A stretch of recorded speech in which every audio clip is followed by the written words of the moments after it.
Hey everyone, my name is Cordell, also known as Hot Cocoa, and today I've been diving into a little bit of techno, a little bit of house, some call it tech house, but either way, I'm doing it with my fingers and some new gear. So if that sounds cool, stick around.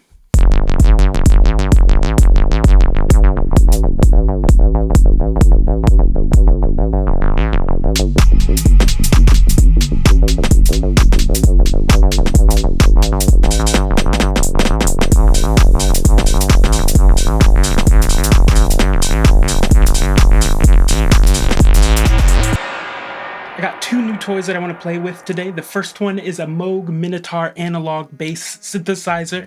This thing is super cool for crunchy, heavy bass noises. One of my studio mates dropped it off in the studio recently, so I'm going to be playing with this bad boy.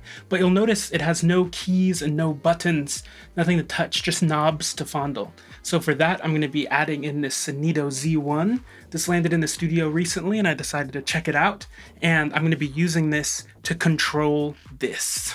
First is the setup, of course, to actually get some sound out of this bad boy. I went really simple and I just have a USB MIDI in the back of this Moog Minitaur and a 1/4-inch cable for the audio out. So the USB MIDI is just going into my laptop, the audio out is going into my audio interface, and then there's just a power cable. That's all that's really going on back here. Same goes for the Synido Z-1. All I have is a USB MIDI cable going from the back into my computer. So that's all the cable setup. Inside Ableton, I do have two tracks. One is a MIDI track with an external instrument on it. In order to get this to work, you might have to go into your preferences and select all of these check boxes for the actual synth or instrument that you're playing. But once all of these boxes are checked in the preferences, you can go to this drop down menu and simply choose your instrument. And now I can use the MIDI sent out of the Z1, send that MIDI to the Moog Minitaur. That'll make all of the wiggly air stuff and electronics happen inside the synth.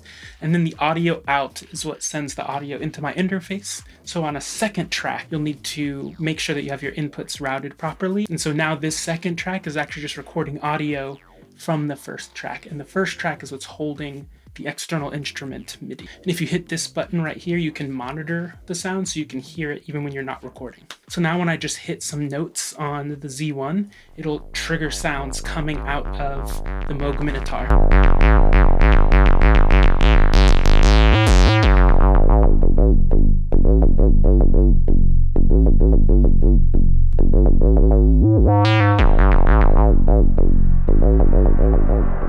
If you've seen my last video on curious experiments, you know that I just like to play around and wiggle knobs and enjoy the process more than find a specific outcome that I'm trying to achieve. And that's exactly what I'm doing here. I'm just drumming with one hand and just finding fun little grooves. And on the other hand, I'm just wiggling knobs.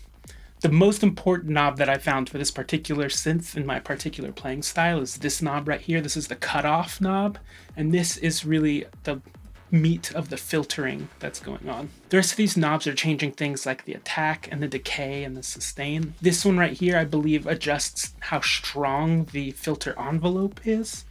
And then of course this one here is the resonance. That's really important for getting these squelchy, acidy sounds sometimes. But before I can really play with this, I gotta give myself some type of groove. And fortunately, that's the easiest part of this whole setup. So I just put a few drums into a drum rack and decided to just lay down a beat.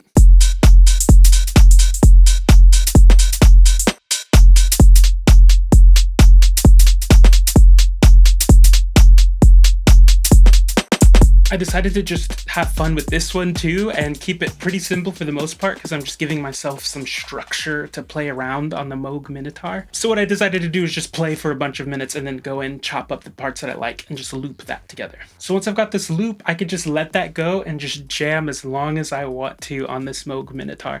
I did this for a long time, probably like 20-30 minutes, but I could do this for hours, honestly. Just keep going and finding the bits that are fun, and once I dial something in, I play that for a little bit, appreciate it, and then I'll try to find a different groove and a different sonic texture until I find another thing that I can just play around with. So there's kind of these peaks and valleys of really cool stuff and then really exploratory, weird, not sounding great stuff, and then a new really cool thing.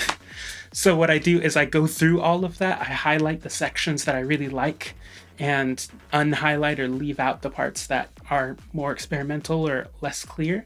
And then I just chop all of those up until I have a full arrangement. So I already put all of this together and turned it into like a 3-minute track. I'm probably going to add extra elements and stuff like that, but it's already sounding pretty cool for just being a drum layer and a Moog Minitaur layer.